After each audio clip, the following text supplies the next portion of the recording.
Raffia, and we're here with another person, with another guest for our Friday afternoon lives. And you know Greg over there. And our guest today is Pete Shulman, and he does some beautiful artwork. So we're going to talk to him about all his art, and he's going to show us some because he brought some with him. So that's exciting. It is exciting. So this is all stained glass window. Let's hold up like at least the cross or something so that they can see.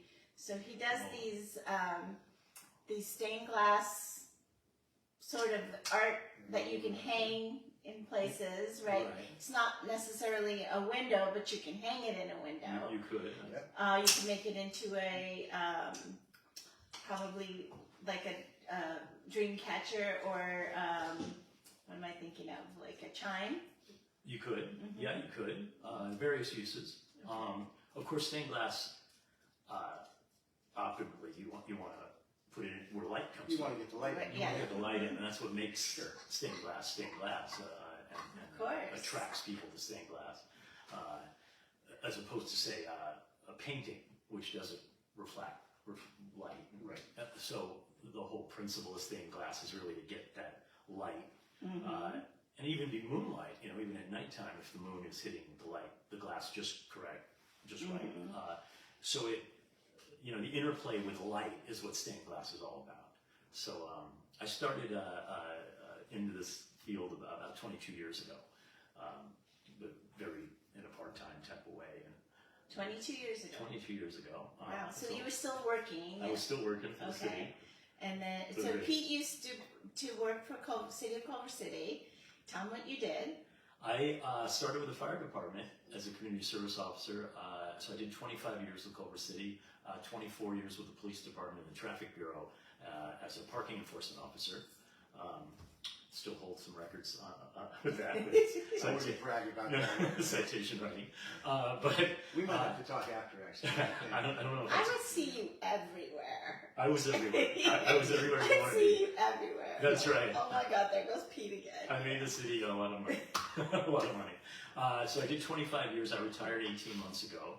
And so now I'm kind of shifting focus to more building up stained glass and all that stuff. And my sister's a really fine painter up in San Francisco. She's in a painting as an artist. So it runs in the family. Kind of. Were your parents also? My dad was into design. He didn't do that for a living. He made arch supports, but he had an eye for. He made hats way back in New York. Okay. So he designed hats and made hats like my grandfather. So you do have a little arts craft and thing in your system, in your blood. Right. I don't know if being left-handed means anything, but sometimes they say it does. I do all sorts of different variety of pieces, custom pieces, whatever the client wants. I've done a lot of stuff for different cities, for the police departments and the fire departments. Their logo, their badges or patches, their city logo, city seal, but in glass, for example. That is. That's beautiful. It says Los Angeles County Sheriff if you can't read it. It tends to do it the other way around. It tends to come out backwards on camera. There you go. Okay. But maybe this will work. Now, if you have occasion to go to the county sheriff station at Fisherman's Village right here, you will see one of these hanging in the sheriff's station there. Very nice. So what got you started doing that medium though? There's so many ways to express your art. Yeah, it's a good point. It is a good question. I'm a well-traveler, traveled, I should say. I just came back 2 days ago from Asia, my 37th and 38th country. Wow! And so Congratulations. Thank you. Very nice. Thank you. That was Japan and Taiwan. But in my early 20s, I went to Europe, and I'd go to the old cathedrals there. I'd see the stained glass there, and I just was so impressed by that particular medium.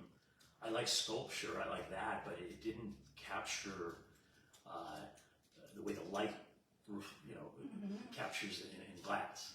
And so, you know, if you've been to Europe, you'll know that, you know, the cathedrals that are hundreds of years old. The oldest piece actually is in Germany, in a cathedral there from Really? yeah, from the 11th century, from the 1000s. That hasn't been broken. The oldest broken piece they found is from the 6th century in the Byzantine site. Does it say who made it? Or? They don't know exactly who made it. They know who destroyed it. Oh, okay. The Vikings, the good old Vikings. Destroyed it, but Yeah. nobody knows who made it? Well, some people in the Byzantine Empire made it, Okay. but we know who destroyed it. So it's glass. Those Vikings. Yeah. Those Vikings were. Hi Valerie, hi Rick. Thanks for watching, you guys. We're talking today to Pete Shulman, and he is a retired Culver City parking enforcement officer, and he does stained glass, not stained glass windows, but stained glass art that you can hang in a window.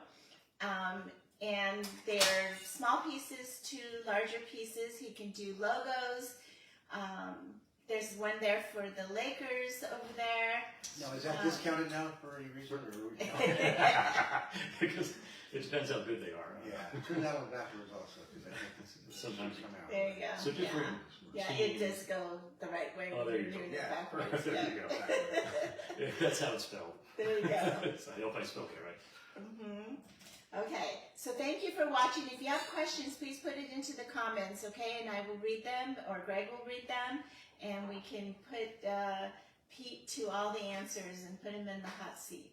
So what's the other one that you have there that looks like Hawaii almost? This is the Joshua tree. Well, Joshua. I'm trying. Ah, So I've been speaking to the manager of the gift shop in the Joshua desert in Tree, Joshua uh-huh. Tree, and so she liked the concept and the idea because they don't carry stained glass, and Okay. so you know, this could be tailor made to whatever people like. Their business logos, national parks, things like that. If they have a horse and they want to do a horse design with the name on it of the horse. So I'm in conversations with them. I'm hoping to get into more national parks. I do sports team logos, such as them. You might have heard of those guys. a little. Small town baseball team. We like Small that. town. So yeah, things in any dimension, you know, large, small. You know, with stained glass, it all depends on how many pieces are in the piece, and it all depends how large it is. I always use an example of, say, the French or the Italian flags. You know, there are only 3 colors, right? So yes, you can have a large piece of stained glass, but it's 3 colors. Or you can have the flag of, say, Burma or Haiti, which is very intricate. And for example, the Culver City Police patch that I do has 161 different pieces in it. Oh, wow. Right. Whereas opposed to, say, you know, a small piece like this has like 8 pieces. But it's still done the same way, you know. I forgot what that meant. I knew it, and I forgot. It just slipped my mind. Hamza is what it is, but what does it mean? It's a symbol of good fortune Okay. and also to protect from evil. Okay. So people wear it as Well, necklaces. that's the evil eye. That's the evil, But right? the hand represents something else, right? And it slips my mind. at the moment. Yeah, I was like, I don't know why. Let's look that up. I forgot. I mean, like I literally have it on the I tip of know my head. you Why do see you it. keep waving it at me? I'm just curious. Right. You'll be okay. So you have 2 things in there. You have the Hamza, and then you have the evil eye as well. So the evil eye is for protection, like Right. you were saying. We'll have to look up what the Hamza is I for. thought like because- the upside down fingers drain out the evil. I Okay. thought, but don't quote me on that. Okay. Not quoting you. Don't send me hate mail. So, No hate. no, Is that why we started with? if we started with that, this will drive away. Yeah. All of that. Trying to see a pattern here. Right. Yeah. Didn't work for the Lakers, but the Dodgers still have a True, chance. true. So what do you sell the most? Do you sell the sports teams more, or do you sell like the smaller items more, or like something like this where it's a logo? It's funny. I'm you know, when I do fairs, and I don't do them often, it's more the religious symbols. you know, and the smaller pieces. But through word of mouth, you know, I used to work for the police department, so I know lots of different officers and from different agencies. So they've been, you know, contacted me. I just did a piece for the LAPD's air unit, their helicopter unit. And I'm going to be doing one for a helicopter unit for Ventura County sheriffs.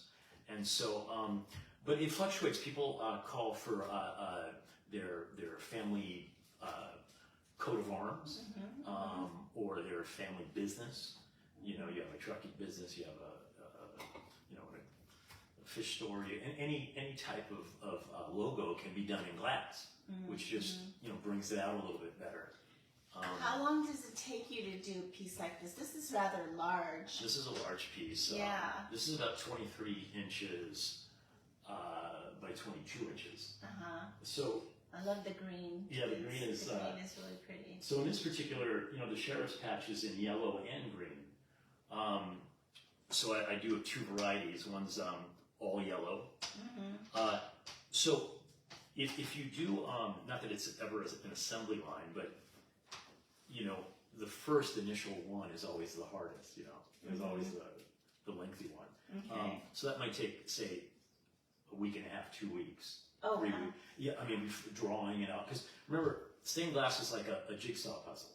Right. So let's say. So you're cutting all these pieces and then you're putting them together. But do you cut all the pieces first and then you have it on your drawing, obviously. Right. So let's say let's say in your piece of, say, take the Culver City Police example again. Let's say you have 161 pieces, maybe 40 of them will be green, maybe 65 of them will be blue, and so you kind of, you know, you put it much like a jigsaw puzzle, really. Do you stencil over the drawing, or do you look at the drawing and then copy it? Just look at the drawing and copy it like that, and it's all done with. This is Louis Tiffany, famous Tiffany's. You know, he's the one who. Right. Oh yeah, we know that. Yeah, you probably heard of him. The Tiffany lamp. Tiffany lamp. That costs a lot of money. Yeah, right. These They're cost very expensive. considerably less, just so you know. Right. But he's the one who started the that form of stained glass. So in the late 1800s, it's the late 19th century. Prior to that, it was, I mean, even more intensive than it was. You know, back in ancient days, hundreds of years ago, they had to, you know, use lead casts, and it was quite. You go to France, you go to Notre Dame, for example, and you see that 800, 900-year-old stained glass. That's they didn't use copper foil for that, but so this is glass, and then this is lead. Yeah, it's a mixture of lead and tin. Okay. Well, so it's a copper foil, right? But lead and tin. Now you can get alloys today made with silver in them. Right. You know, so like a mixture of tin and silver. But typically it's like 60% tin and 40% lead. Okay. But because you're going to hang these pieces and you're not going to really touch them much, you know, the lead is not going to poison you. You know, Got it. it's not, so don't. What think about when you're working with it? No, because you have gloves and you have all that kind of stuff. Okay, So that's yeah. what I was going to ask. Right. And to clean it is pretty simple, right? I mean, like you said, it's not going to be handled a lot, but there's still going to be dust and accumulation. Right. Okay. Yeah, and you could, a lot of people put chains, you know, little chains. You know, for example, this is, you know, I always have the eyelets over here. Sure. So you put the chain up and you hang it from a window. Yeah, bars have that all the time. Restaurants have Correct, that. right. Sure. I know people who put it just flat against the wall, and yes, it's nice, but it doesn't really. It's not going to break. It's not Yeah. I think to truly appreciate a stained glass, you do need to have the sun coming through. You do. You know, I think that's what the beauty of it really is. You know, You're but right. I mean, these are beautiful pieces, and obviously you're very passionate about it, and so you're doing all these things that are very intricate and time consuming. So next question I'm going to ask you is how much is a piece like that? Okay, so a piece. See how I prefaced it with how valuable your time is? You did. Right. Well, a piece like that now goes for $450. Okay. A piece of that size. And that being that it's custom. It's custom. Yeah, it is custom. Well, everything's pretty much. If they, say the officer wants his serial number in the piece, if I'm doing like a police piece or a fire department's piece. So I still, it's about $425, $450 for a piece that size, like 24 inches. Okay. For these, I'm selling these for about 100. Okay. Now I used to sell them for less, but now glass shot up in the last year. That's right. And so, these small pieces, I usually sell for like 40, $42, something like that. The Museum of Tolerance, by the way, on Pico Boulevard, bought 16 Stars of David, glass Stars of David from me for their gift shop. So I'm hoping that goes well. Yeah, this is very nice too. Oh yeah, that's beautiful. Of course. So let's say your horse's name was Ruby. You could put Ruby in it and make it Right there. customized. But I sell that for like 130, something like that. And then more you can traditional. make it. This is more traditional. With the dragon. Which way is that? Yeah, that's so that. Oh, that's pretty. That's really nice. Right. I like that it has so many different colors in it. Right. Right. So how long would that take to make? I mean, that's still pretty intricate. right. Wow. Probably like 2 days or so. Okay. Something like that. 3 days. So the process is, if you just joined, we're talking to Pete Shulman, who is doing all this stained glass, and we're talking about all the different things he can do, and also the customization of some of these things. So if you wanted a custom piece, he could do that for you. But that dragon, so if it takes you 2 days, basically you're making a drawing first, and then you're cutting all the glass pieces, and then you're putting them all together, right? And all the glass pieces, you put them together with the lead, and there's fire involved, right? There's heat. Heat. There's heat. It's 700. So you have a soldering gun. Iron. Yeah. And now other stained glass processes involve like kilns and stuff like that, where they put the glass up to say 1400 degrees. It's quite intense. They fuse the glass and all that. I'd actually like to get into that really, but I haven't done that. But with this is just with a gun, really. So you don't need the kiln portion. But so this is copper foil. So the copper foil goes over the pieces. So like I said, let's say this piece has like maybe 16 pieces in it or so. So you put the copper foil on it, and then you solder it, because the solder won't adhere to just glass. So that's why you need the copper foil around each piece. To affix it. So yeah. So it, I don't know the physics of it, but the You're copper. not necessarily fusing glass to glass, you're fusing glass to the lead, right? Correct. Okay. Right. How long did it take you to get good at this? I mean, I was never that great at it. I was never great at it. Faking it. It's very. And now where did you buy these? I got a couple of real fine artists now who do a lot of my stuff now. But I never got really particularly like the real professionals. What I think. I know guys who really. I mean, they're really good. With stained glass, you want,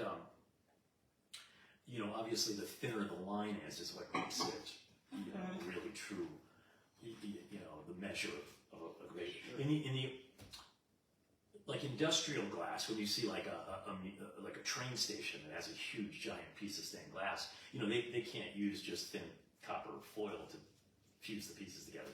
They have to use, a different process, but it's much more industrialized, and this is more, hands-on, personal. But so that's kind of. Is it really hard to cut letters? If you have the right tools, it depends what letter it is. Like say an S, for example. Yeah, that would be, or Q would be. A Q, right. So some letters are like an L, right? Yes, that's easier. Easier, but a painter can paint Lakers, and LAK. But with glass, each letter could be 5 cuts of glass. So in the word Lakers, you could have easily right. A lot of cutting. A lot of cutting. So you use a special tool, and that cuts the glass. And I'm curious as to why on the Lakers, just being the artist that I am too, why you chose not to do the purple as much, because it looks more black. Does it? Yeah. No, let me see. Let's see. This is a good example of like you need it by the light, right? Right. Yeah, now, What do you look think? at it now. Yeah, look at that. It's purple. Okay, I can see. Yeah, I can see a little bit more purple. But see, that question. That's great that Yeah. you bring that up and that's exactly what glass does. If you look at it from different angles, it'll give you a different look.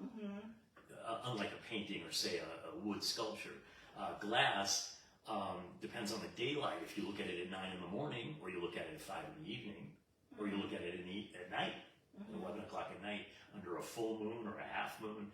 That's the beauty about stained glass, is it's constantly changing however way you look at it. So do you put like on like the Lakers and the Dragon, all those? Do you put like a little hook so that is there a suction cup or something that you can? Oh, there is a hook. There's the eyelet right here, the hook. Obviously on bigger pieces you can put More than one. So people hang it with a chain. They're fairly light, so unless we have one of California's massive earthquakes, you're pretty safe. People get them for their houses or their businesses, and but they're fairly easy to hang up. And, the smaller items make good gifts, for whatever denomination. Thank you guys for joining. Hi, Angelus, and I don't know who else I missed, Rick is on there. Anyway, we're talking to Pete Shulman today, and he is telling us about his stained glass and showing us how it is and the process that he goes through to making them and how long it takes.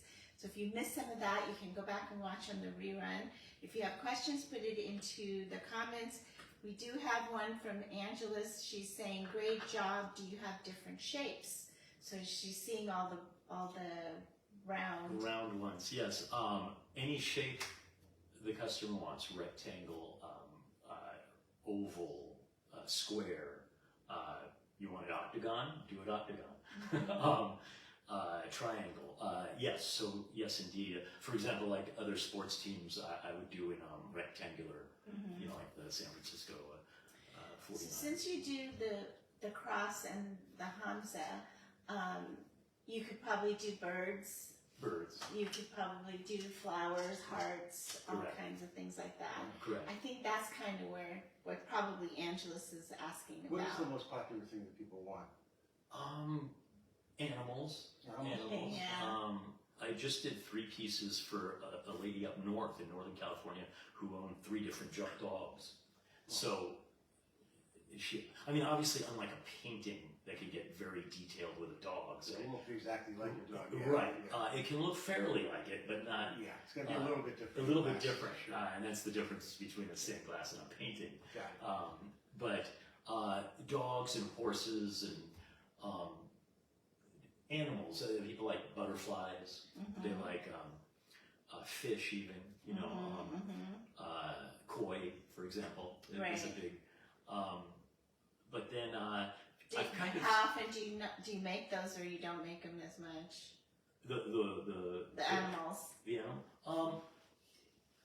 Every now and then, I'm trying to get into the horse racing arena. So I spoke to Santa Anita Racetrack, to their gift shop, and I actually got some positive comments on it that the one who runs the gift shop there would like racehorse. And so you can do the racehorse, their colors. They all have different colors. So so I'm gonna. But also the city seals. I think I'm kind of unique to that people, they get maybe a hat that says LA Police or Culver City Police Department, but they don't really get stained glass. Right, so I'm right. kind of, that's kind of a unique little niche that. Right, you're doing something more custom. You don't see stained glass that's customized for. Right. Yeah. But it can be customized to anything, really. Right. You know, if you have an appliance building business, you probably could, make a blender out of, Okay. I'm not saying to do that. I'm not suggesting. Don't try this at home. Don't try it. Don't try it. If you had to make 10 of these Lakers things, would they all look exactly the same? Pretty much. Obviously, it's handmade, but Right. fairly much. You got the dimensions. Now, obviously, some people want like a really big Lakers. Sure. So they But want anything but Right. for purposes Yeah. it would be more or less the same. okay. Really. And so, people can even change the colors that they want. Let's say, their particular design they want. They can just say, well, I don't want a color that. Is this an expensive hobby? Is this an expensive art? If someone wanted to start doing, paint watercolor like I do, okay, it's a very inexpensive hobby to do, and it's an inexpensive way to get your creative, stuff out, because it doesn't cost as much to invest in all these things. Now I make jewelry; it's a whole different situation, very costly, right? So is this how is it? Glass has got shot up in the last year and a half. So, they come in sheets, large sheets of glass, say yellow or purple or red or green. And so, because glass is shot up, it's more expensive than it used to be. The tools, of course, once you have the tools, Yeah, it's you're gonna not have like them forever. You're gonna have them forever. They're not really stuff you need to replace every year or so. So that portion, it's the glass itself, And then once you buy a soldering gun, it's like, you're Right. you're good. right, But the glass can be very expensive. right, and any medical bills if you burn yourself. Is there different levels of? Don't. Do not. Thought I missed that, but I didn't. You don't. I've done it. Okay, that's You've why I don't solder. Okay. Oh, okay. I've done it. Is your jewelry business dangerous? It can be. be. Really? It can be, but when I first started, I was doing the lost wax thing, and so the lost wax thing, once you do that, you can solder and all of that. It's too It's a process. It's a process, and I burned myself, Oh. and I was like, maybe this isn't for me. So it's good to know what your limits are and Right. what you can do and can't do, and better to be safe than burn down the house. I haven't lost a finger. I haven't lost a finger. Right. But is there different grades of glass? So, is there some glass that you can buy that you could start off with that maybe isn't as expensive, and then work your way up to, I don't know, the Rolls Royce. like Murano or something. Murano glass. Yeah, I've been to Italy and seen that glass. Well, you have to understand that there are items, there are businesses out there that do this kind of stuff, but not in glass. They do it, say, in a specialized plastic. Like a hard plastic. Like a hard plastic, right? Which is, so when you go online and you see those pieces, and sometimes they say they use the word glass, but it's not really glass. No. Right. Stay away from those. There are no substitutes. So it's more like a plexiglass or something. Yeah, Okay. right. Okay. But glass, if you want to use stained glass, like say, and use the process that uses the kiln, say for example, that's rated for different temperatures. So let's say, and you can't, say you have one piece, right? You got to use the glass from the same company, because different companies have different, temperature wise. Okay. So one might be rated for, say, 1200 degrees Fahrenheit, and one might break at, say, 1100, but that's in the kiln process. But no, typically it's just, like, sheets of glass are just really expensive, Or even for beginners, it's still going to be a kind of a costly. Right. But you can go to like different. There's not many stained glass shops left anymore. I mean, they're very. We used to have one here in Culver City, as you know. Did you take a class? I did take one. Yeah. You did take a class. Okay. In Orange County, actually. Okay. But we had. So I mean, I could probably count on my hands in the West Side. You know how many stained glass shops there are. You know, they're not. We used to have one on Sepulveda here in Culver City, as you probably remember. And, you know, but they went out of business a number of years ago. But it's not. People aren't doing it. You know. So. And of course, you know, when you see you go to Notre Dame and you see these great stained glass pieces from 900 years ago, you know, this is what these guys spent decades putting those windows together. Right. So it gives you an idea of just how difficult this particular medium is. It is. You ever It's fascinating. You ever spell anything wrong? I mean, like an extra R or something like that? The word sergeant. Uh-oh. The word sergeant. It's a tough one. It's a tough one for people. Because it's SERGEANT, right? Correct. Okay. Yeah, so you don't want to use right. So it's almost like surgeant. Right. Yeah. That's right. So you don't want to get like the whole thing done and turn it around and go. Uh-oh.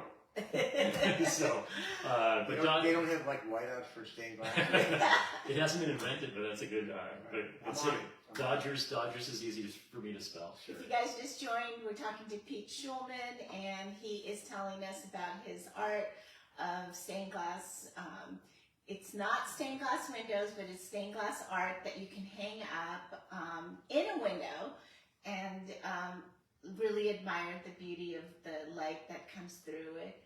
And he's got quite a few pieces that he does also as a personalized thing. So he has some sports teams and then some Los Angeles Sheriff thing here. He's got a couple of small pieces he'll hold up here in a second. What you got? Yeah. This Hamza, and then Greg's holding up the cross, and the cross is in a couple different colors. Right. They're beautiful. Thank you. And then he does, Star of David.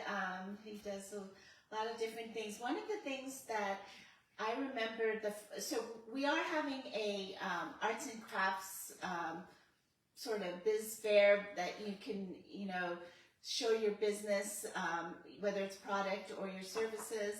And we've been doing this for a long time now. So we do them twice a year, once in June and once in December. And one of the first ones that we did, he did them with us. And you had a little tiny house or maybe even a church. That's what it was. And you sold it immediately. And the funny thing was that after you sold it, I had 5 or 6 people come over and go, "Can you tell that guy to make some more?" That's so funny. And it was hilarious because you didn't have any more. Right. Right. Will you be making more of those? I will. Okay. That was really pretty. It was like a little pink and white or something. And that was 3-dimensional.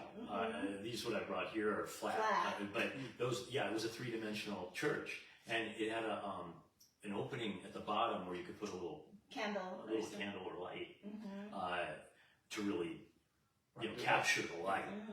So yes, I gotta start doing that. Because I still remember that. It was like, I'm sorry if he sold out, he sold out. Right. I did one show where I sold out as I was setting up. Oh, wow.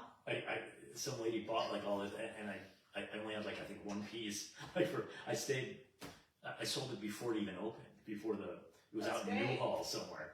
Good problem to have. That's a problem, yeah. Good problem to have. Did you have to stay the whole time? Did you have to? I did. I had to stay two or well, three. You could still sell it. I mean, you could still explain. Well, no. Right. I'm sure it doesn't sell, whenever you have one of something left in your inventory, it doesn't sell. Let's say you're a store, people want to see more of them, Mentally, for example,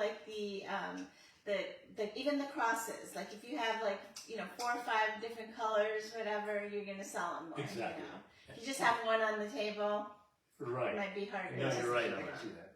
And I do make them in a variety of colors, and I do make them maybe 3 inches tall, so small ones.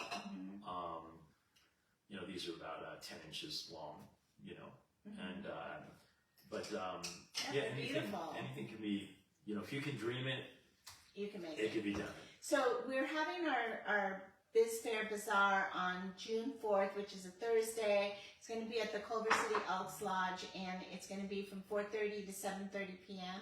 And guess what? You'll have Pete there, so you can come and check all these out in person, and you'll have more stuff. More stuff. Yeah. And hopefully he'll have some of those three-dimensional churches. I gotta do that. I gotta do that. But yeah, so come and check that out. Like I said, at the Culver City Elks Lodge on June 4th, which is a Thursday. If you're interested in becoming a vendor at our event, then you can contact me for that as well. I don't know if is there more questions on that? No. Did you have anything you wanted to add to what do you want people to know about what you do? Well, the stained glass is a unique art form, and if you have a business or you have a gift that you want to give that's unique, that's not found everywhere, this could be a good outlet for you to go to. Anything you can think of, it could be created in glass, and it really stands out. There's merchandise like shirts and t-shirts and hats and things like that can be mass produced. So this is entirely handmade, and Right. you're not making 500 of these pieces. So It's better. It's Yeah. more of an artist, Yeah. more of an artist thing. No So personal. Todd is on here. Remember Todd Anderson? I do. Okay. I do. So Todd says hello. Hello. He says you finally made it for a minute. I knew you were going to ask that question. Watercolor also has accent materials. Wait, what? I don't know what he's saying that to, but obviously we weren't reading your stuff, Todd. Nice to have you. Same as tile, different ratings. Is Pete related to Jenny Shulman, Sue Shulman's son, or related to Andrew Shulman? My brother is Andrew, who lives in Jerusalem. He lives in Jerusalem. He's a lieutenant colonel in the army. Oh, okay. If that's, Maybe that's, I don't know. I think maybe Is that who you're Todd. thinking of? I think maybe Todd was in the army. I'm not sure. oh, is that right? Yeah. My brother's lived there for 26 he years. worked here in the police department. Todd? Yeah. Am I thinking of right Todd? So. I don't know. Right, Todd? You worked here, right? You worked in the police department here, right? And then I don't know if you heard what he said about his brother Andrew. Right, I do have a brother, Andrew. I'm probably related to some Shulman. Some of them spell it S-C-H, most of them, Okay, so he was in the Navy. Ah. 22 years. Wow. In the Navy. Wow. Thank you for your service. Nice. Yes, thank you for your service. And he did work for Culver City PD. What year? I don't know. What year were you there, Todd? See, we can talk, but he's he's gonna Well, type it. So do you want a Navy logo? Because we'll do a Navy logo in class. there you go. So There you go. I'm actually doing. Actually, the newest thing is I joined the Coast Guard Auxiliary last year.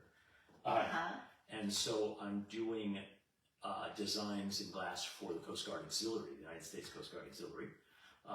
So those should be out in the next 2 months or so. Mm-hmm. And so, but any military institution or police or law enforcement can be done in glass. So, the Marine Corps, the Coast Guard. So he worked for the PD from 1990 to 1997. Oh. Well, I was with the fire department in 1999, and then I switched to the police department in 2000. So Right. you already left. Yeah, you guys missed each other. Sorry, Todd. And I believe the first time I met you was at Library Park in El Segundo, and you had a table for. That was a long time ago. Was that the first time? Yeah, I think so. See, I remember it as you were putting on a fashion show when I worked for the fire department. Oh, maybe there, yeah. That's what I remember. Or maybe there, and then I saw you again at the at the In El library. Segundo. Yeah. Right. Yeah. Do you remember that fire Yeah. fire police Yeah, fashion we show? used to do, the Chamber of Commerce used to do Secretary's Day, which was in April. The third week of April was Secretary's Day. And we would do a big fashion show lunch thing. And it was a big fundraiser for the Chamber of Commerce here in Culver City. And so all the fire and the police department and some of the business owners were our models. And we definitely got the police and the fire in there, and they were quite popular, let's just say. And at the end, the fire chief at the time, he was so funny, and he just really he was built. He was a bodybuilder. Yeah. Yeah, that's right. Mike Thompson. Mike Thompson. So I haven't heard that name in a long time. I know. So he would encourage at the end the fire department to all walk out with their suspenders, no shirts, and a hard hat. And it got a lot of the audience going. I don't remember taking the shirt off, but but yeah, that's what would happen. And nobody wanted to see that. it was great. It was wonderful, and honestly, we filled the room. We sold out. You know, it was a big And it was held over at where now it is the Hilton, but I think at the time it was like the Ramada or the Radisson or something. Right. But it was, and then we'd go to the Fox Hills Mall and get all the clothes for the modeling. You know. Oh, that's where you got it. That's where we got them, but That's yeah. funny. I had a lot of the police department and the fire department doing all of this, and it was fun. It was a lot of fun. It was a great fundraiser. I wish they could do it again. Like older models, man. So, right? So he's saying Many moons ago. Cape May. I don't know what that means. Alcacellas, yes. Alcacellas. He knows my old partner, Kurt Massey, also. Yeah. Oh, I sure Rest in do. peace. Yeah, we know him. Exactly. And I've known Al since we were in 7th grade. Really? Wow. It's amazing. Yeah. Yeah, he still lives up by Fox Hills. Yep. Yeah. He still lives over here. That's right. Well, thank you, Todd, for taking us down some memory lane here. But anyway, so this is going to be great. If you want to see any of his stained glass art, please come to our event on Thursday, June 4th, 4:30 to 7:30 p.m. at the Culver City Elks Lodge, which is located on Washington Place. We're going to be there with several vendors. It's going to be really fun. So come and check it out. You know, these are all like small businesses that are doing wonderful things, and they'll either be selling their services or their products. So come and check it out. Anything else? Do you have a website? I do, and I can be found on Instagram. Has a lot of the images of the glass pieces. It's 4 Season Glass on Instagram. Okay. And I can be reached by email at shulmanator@verizon.net. Okay. Great. So that's where I could be put that on reached. the site as well. So yes, Yeah. indeed. we'll post that Yes. for you. So, Well, thank you. Thanks, Pete, so much for coming Anytime. and helping us doing this, and we really appreciate it. And Really nice stuff. Yeah, it's beautiful.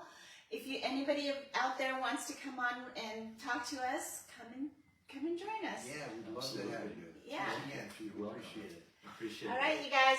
You know, So it's a long. long weekend, so have a great Yeah. weekend. Have a good holiday weekend. Have a great holiday weekend. Memorial Day. See you soon. Forgot about that.